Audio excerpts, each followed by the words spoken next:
The more I give, the less I need. Lord, give me your love for humanity. Lose your life just so you can find it.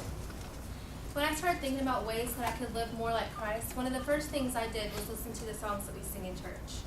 I listened to the lyrics that we hear on the radio, and I figured out that so many of these songs have hints on exactly what we need to do in order to live our lives for Christ.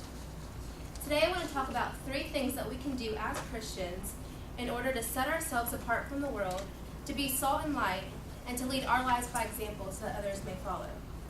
Number 1, giving. The more I give, the less I need. Now, the first thing I thought about when I thought about giving was the offering bucket that goes on Sundays. God commands us to give 10% of what we earn back to Him in order to advance His kingdom. Proverbs 28:27 says, "He who gives to the poor will lack nothing." But money isn't the only thing that God wants us to give.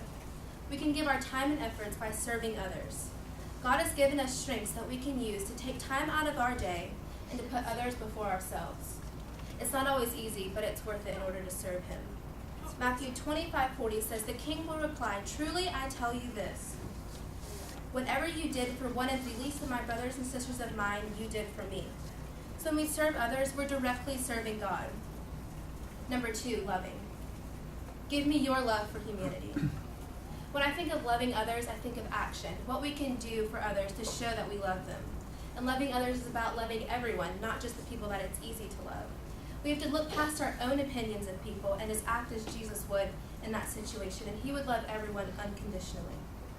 Mark 12:29-31 says, "Love the Lord your God with all of your heart, all of your soul, all of your mind, and all of your strength. The second is this, love your neighbor as yourself. There is no commandment greater than these." Number 3, living it out. Lose your life just so you can find it. Living out a Christ-like walk is about making the right decisions. It's about doing the right thing and being a person of integrity. It's about asking God to decrease me so you can increase in me. Ephesians 5:15 cautions us, "Be very careful then how you live, not as unwise but as wise." And Isaiah 57:2 says, "Those who walk uprightly enter into peace. They find rest as they lie in death." So why? Why do we give to people that we don't know? Why do we show love to everyone? And why do we do the right thing when there's no one there to notice? Is it because we're taught from when we're this tall that it's better to give than to receive? Or to treat others the way we'd like to be treated? Or that God's always watching us? 1 Corinthians 2:9-10 says, "No eye has seen, no ear has heard, and no mind has imagined what God has prepared for those who love Him." That's a promise from God. He's telling us that if we do what He wants us to do, if we live out how He wants us to live, and if we give to others, He will reward us in heaven, and we want to make Him proud.